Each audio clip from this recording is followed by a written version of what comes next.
Alhamdulillah, Alhamdulillah nahmaduhu wa nasta'inuhu wa nastaghfiruh wa na'udzu billahi min shururi anfusina wa min sayyiati a'malina. May yahdihillahu fala mudilla lahu wa may yudlil fala hadiya lahu. Asyhadu an la ilaha illallah wahdahu la syarika lahu wa asyhadu anna Muhammadan 'abduhu wa rasuluh. Qala Allah ta'ala fi kitabihil karim. A'udzu billahi minasyaitonir rajim. Bismillahirrahmanirrahim. Innallaha wa malaikatahu yusholluna 'alan nabi. Ya ayyuhalladzina amanu shallu 'alaihi wa sallimu taslima. Allahumma shalli 'ala sayyidina Muhammad wa 'ala ali sayyidina Muhammad. Fa ya ayyuhalladzina amanu taqullaha haqqa tuqatih wa la tamutunna illa wa antum muslimun. Awasikum wa iyaya bittaqwallah faqad fazal muttaqun. Hadirin sidang salat Jumat yang dimuliakan Allah Subhanahu wa taala. Alhamdulillah, segala puji dan syukur kita panjatkan kehadirat Allah Subhanahu wa taala yang senantiasa melimpahkan kepada kita karunia-Nya, sehingga dengan nikmat yang Allah berikan kepada kita bisa kita manfaatkan dengan hal-hal yang positif. Melangkahkan kaki, mengayunkan tangan sampailah ke Masjid Al-Muhajirin ini guna melaksanakan sholat Jumat berjamaah. Mudah-mudahan Jumat kita, ibadah kita pada hari ini diterima oleh Allah Subhanahu wa taala. Sebagai khotib dan intinya mengingatkan kepada kita semua, marilah kita meningkatkan keimanan dan ketakwaan kepada Allah Subhanahu wa taala dengan menjalankan apa-apa yang diperintahkan oleh Allah dan menjauhi apa-apa yang dilarang oleh Allah Subhanahu wa taala.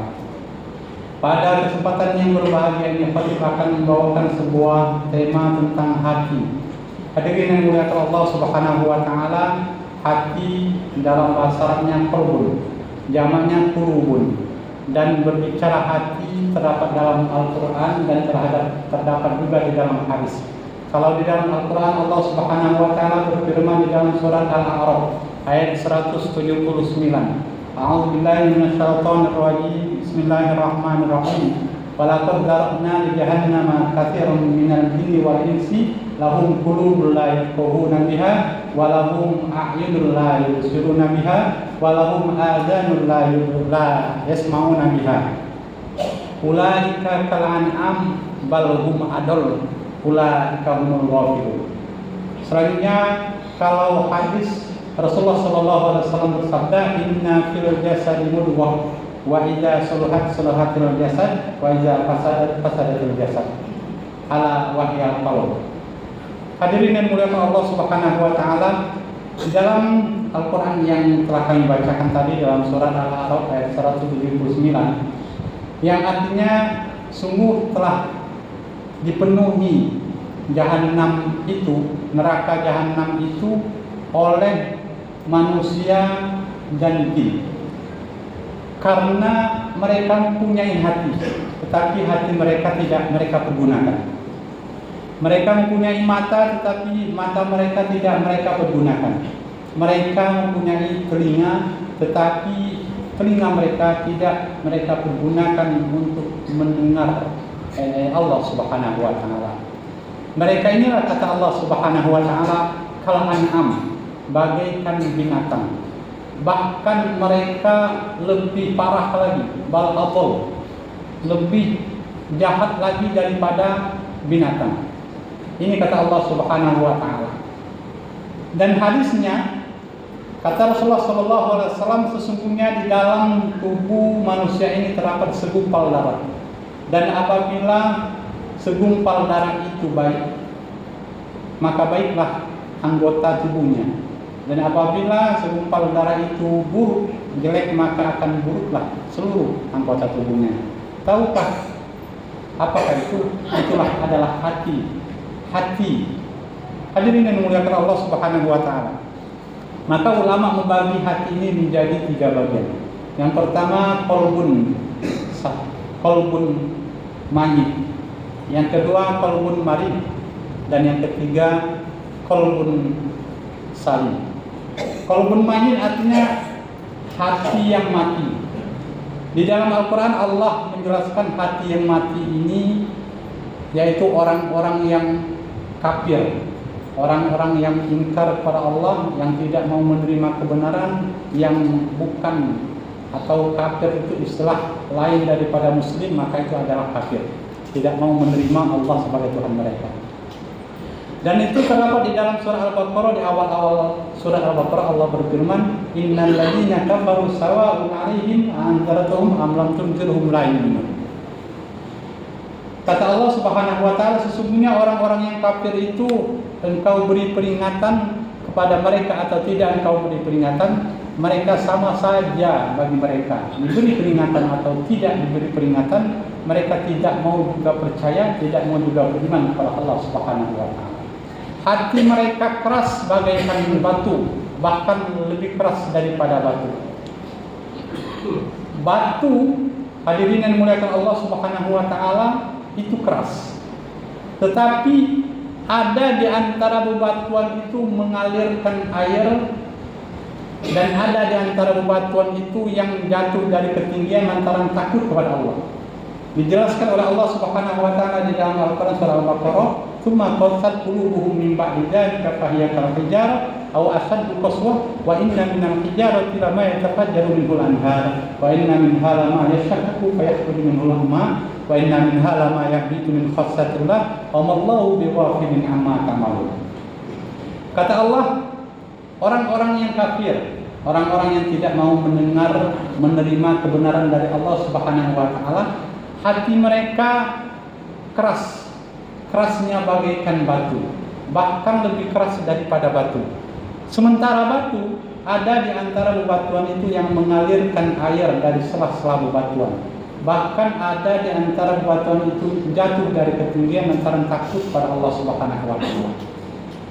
Kalau diibaratkan hati, hadirin yang dimuliakan Allah, hati yang keras itu bagaikan batu, bahkan batu itu saja walaupun keras, ya ibarat hati masih tetap luluh lantaran mengalir air dari selah-selah mata, lantaran takut kepada Allah, lantaran penuh harap akan keridhaan Allah, takut dosa-dosanya yang selama ini tidak diampuni oleh Allah. Matanya menangis, meneteskan air mata lantaran zikir di kesendiriannya dalam kegelapan malamnya. Ia berzikir kepada Allah. Kata Rasulullah sallallahu alaihi wasallam, "Rajulun zakarallahu khalian fafadat ainahu." Seorang laki-laki yang berzikir di dalam kesendiriannya, dalam kesepian malam, kemudian dia menyebut nama Allah dan mengalirlah air dari sela-sela mata mereka. Artinya mereka menangis karena takut dengan siksa Allah lantaran dosa-dosanya yang telah ia perbuat, dan takut kepada Allah kalau Allah tidak memberikan keridhaan atas surganya. Artinya hati yang keras pun bagi orang yang mau bertaubat tetap bisa mengalirkan air mata, dan orang itu akan mendapatkan naungan dari Allah. Tetapi kalau lebih keras daripada batu, mereka tidak pernah menangis karena takut kepada Allah. Mereka tidak pernah berharap dengan sungguh-sungguh sehingga pun dia menangis mengharap kepada Allah. Nah, ini hati mereka yang keras, bahkan lebih keras daripada batu. Kalau perumpamaan orangnya mungkin kita bisa cari sendiri di tengah-tengah kita. Hari-harinya hanya memikirkan kehidupan dunia saja, kemudian yang ada dalam perbuatannya syirik, senang sekali melihat orang susah, dan susah sekali melihat orang senang. Kalau di negara, mungkin bisa kita umpamakan negara Israel, hadirin yang dimuliakan Allah. Kenapa mereka tidak pernah ikut bersedih kalau rakyat Palestina kelaparan, diblokade begitu dahsyatnya, anak-anak kelaparan, kemudian kurus kering, tidak ada makanan, minuman, apalagi susu untuk diminum oleh bayi. Kemudian sampai sekarang sudah tercatat 57.000 orang yang meninggal dunia dan ratusan ribu orang yang sakit cacat di Gaza. Dan mereka tidak peduli anak-anak, ibu-ibu, mereka bom, mereka hancurkan rumah ibadah, rumah sakit, bahkan direktur rumah sakit Indonesia yang ada di Gaza, satu keluarga mereka bom oleh jet-jet tempur mereka, jet-jet pintar mereka. yang mengenai satu keluarga direktur rumah sakit Indonesia yang ada di Gaza.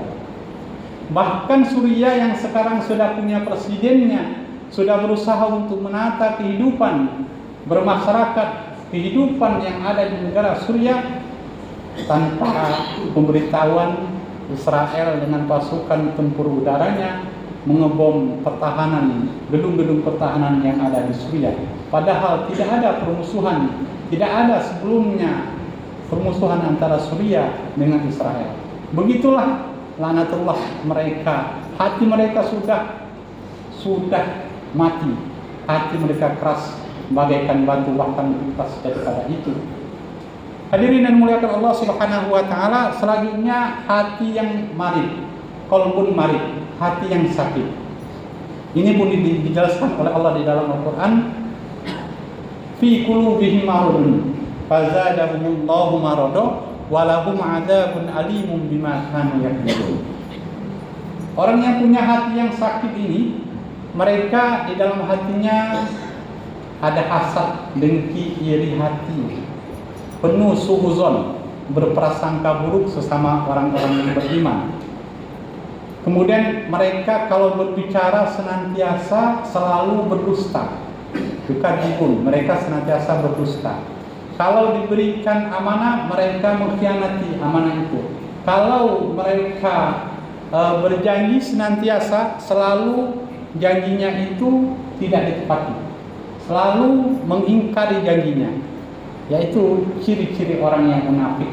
Nah, orang-orang yang munafik ini adalah bagian daripada Islam, tetapi mereka punya penyakit hati, yaitu qalbun marid. Nah, yang terakhir hadirin dan muliakan Allah Subhanahu wa taala, qalbun salim. Qalbun salim ini hati yang selamat, hati yang tenang. Yang kalau Allah di dalam Al-Qur'an menjelaskan, ala bizikrillah tatmainnul qulub. Tidak ada cara lain untuk mendapatkan ketenangan itu kecuali dengan zikir kepada Allah. Zikir itu bisa sholat, karena sholat itu dijelaskan di dalam Al-Quran bagian daripada zikir.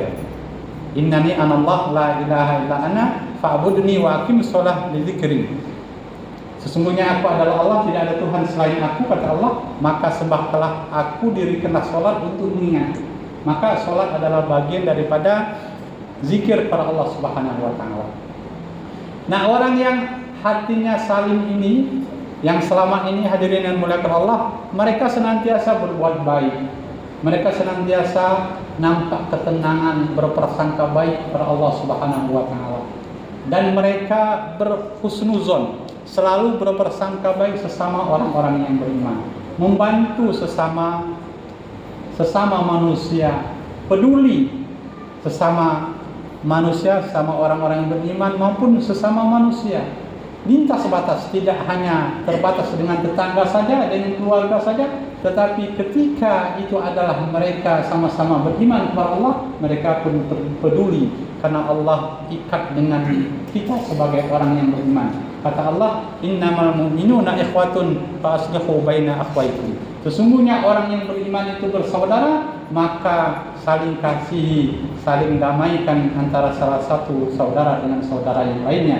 Walaupun saudaranya itu jauh di sana di Gaza, tapi kepedulian itu tetap ada pada diri kita. Kita doakan mereka, walaupun kita tidak bisa membantu dengan uang, tapi kita pasti bisa melantunkan doa terindah untuk saudara-saudara kita yang ada di Gaza. Tetapi kalau sampai membantu tidak bisa, mendoakan pun tidak mau, jangan-jangan kita termasuk bagian daripada seorang mukmin yang hatinya qalbun marid.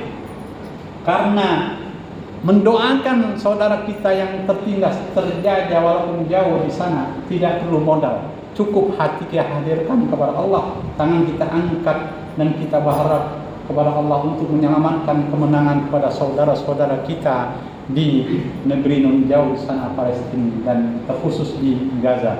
Hadirin yang muliakan Allah Subhanahu wa taala, demikian khutbah ini semoga bermanfaat bagi kita semua. Barakallahu li wa lakum fil Qur'anil azim wa nafa'ani wa iyyakum bima fihi minal ayati wa dzikril hakim. Wa taqabbalallahu minna wa minkum tilawatahu innahu huwas samiul alim. اللهم صل على سيدنا